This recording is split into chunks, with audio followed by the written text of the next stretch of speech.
मुख्यमंत्री श्री भूपेश बघेल ने 17 मई को समाप्त होने वाले लॉकडाउन के उपरांत आगे की रणनीति के संबंध में प्रधानमंत्री श्री नरेंद्र मोदी को पत्र लिखकर अनेक महत्वपूर्ण सुझाव दिए हैं। मुख्यमंत्री ने लिखा है कि अर्थव्यवस्था को पटरी पर लाने के लिए व्यापारिक और वाणिज्यिक गतिविधियों को सावधानी बरतते हुए पुनः प्रारंभ किया जाना आवश्यक है। कंटेनमेंट जोन को छोड़कर शेष सभी क्षेत्रों में आवश्यक और गैर आवश्यक वस्तुओं की बिक्री की दी जाए अनुमति। अंतर्राज्यीय सीमाएं खोलना फिलहाल उपयुक्त नहीं होगा। वाहन शोरूम, वर्कशॉप और ई कॉमर्स सेवाओं को किया जा सकता है प्रारंभ। उन्होंने कहा कि होटलों को फिजिकल डिस्टेंस की शर्त पर मिले केवल रहवासी सुविधाएं देने की अनुमति और टेक्नीशियन, इलेक्ट्रीशियन, मैकेनिक, मिस्त्री को सेवाएं देने और दुकान संचालन की मिले अनुमति। साथ ही उन्होंने कहा कि गैर आवश्यक परिवहन पर 15 जून तक प्रतिबंध रखना आवश्यक और श्रमिक स्पेशल ट्रेनों के अतिरिक्त नई ट्रेनें संबंधित राज्यों की अनुमति से चलाई जाएं। इसके अलावा मुख्यमंत्री ने और भी महत्वपूर्ण सुझाव दिए हैं। उल्लेखनीय है कि प्रधानमंत्री श्री नरेंद्र मोदी ने राज्यों के मुख्यमंत्रियों से मांगा था सुझाव। मुख्यमंत्री श्री भूपेश बघेल ने प्रधानमंत्री श्री नरेंद्र मोदी को पत्र लिखकर श्रमिकों और अन्य व्यक्तियों के अंतर्राज्यीय परिवहन और राज्य के भीतर एक स्थान से दूसरे स्थान पर होने वाले परिवहन व्यय के भुगतान हेतु SDRF में समुचित प्रावधान करने का अनुरोध किया है। मुख्यमंत्री ने पत्र में लिखा है कि राज्य के 1,50,000 से अधिक श्रमिक और अन्य व्यक्ति अन्य राज्यों में अवरुद्ध हैं और लॉकडाउन से उत्पन्न परिस्थितियों के कारण वे अपने गृह राज्य छत्तीसगढ़ की वापसी हेतु व्यग्र हैं। उन्होंने कहा कि श्रमिकों के परिवहन और अन्य सुविधाओं में बड़ी राशि व्यय होने की संभावना है। साथ ही इस संबंध में भारत सरकार के गृह मंत्रालय को यथोचित निर्देश देने का अनुरोध प्रधानमंत्री श्री मोदी से किया है।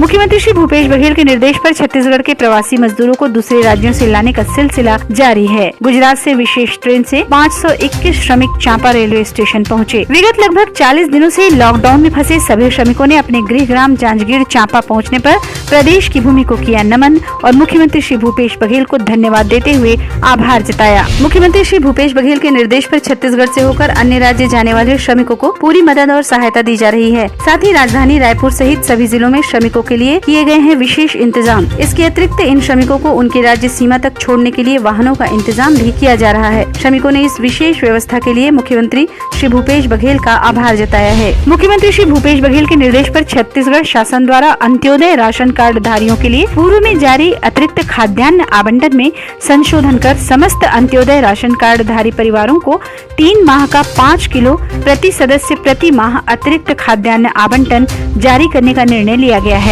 लॉकडाउन की परिस्थितियों को दृष्टिगत रखते हुए राज्य शासन द्वारा सार्वजनिक वितरण प्रणाली के अंतर्गत APL राशन कार्ड धारियों को भी आगामी 1 जून से नमक लेने की सुविधा दी गई है।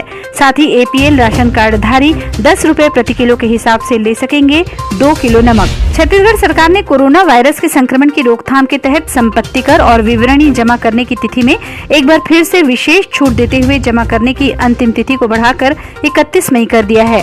नगरीय प्रशासन एवं विकास विभाग ने जारी किया आदेश। समाज कल्याण विभाग द्वारा संचालित सभी शासकीय और अनुदान प्राप्त विशेष विद्यालयों के 9वीं और 11वीं कक्षा के विद्यार्थियों को भी मिलेगा जनरल प्रमोशन। इस संबंध में समाज कल्याण विभाग ने सभी विभागीय कार्यालयों को पत्र लिखकर आवश्यक कार्रवाई करने को कहा है। उल्लेखनीय है कि कोरोना वायरस संक्रमण रोकने राज्य सरकार ने सभी शासकीय अशासकीय अनुदान प्राप्त विद्यालयों और मदरसा बोर्ड द्वारा आयोजित होने वाली सत्र 2019-20 की वार्षिक परीक्षा स्थगित कर दी थी। छत्तीसगढ़ शासन स्वास्थ्य एवं परिवार कल्याण विभाग द्वारा जारी बुलेटिन के अनुसार आज 15 मई को छत्तीसगढ़ में कोविड-19 की स्थिति। छत्तीसगढ़ में अब तक कुल 66 केस पाए गए हैं, जिनमें से 56 ठीक हो चुके हैं और 10 कोरोना पॉजिटिव हैं। देश जीतेगा, कोरोना हारेगा।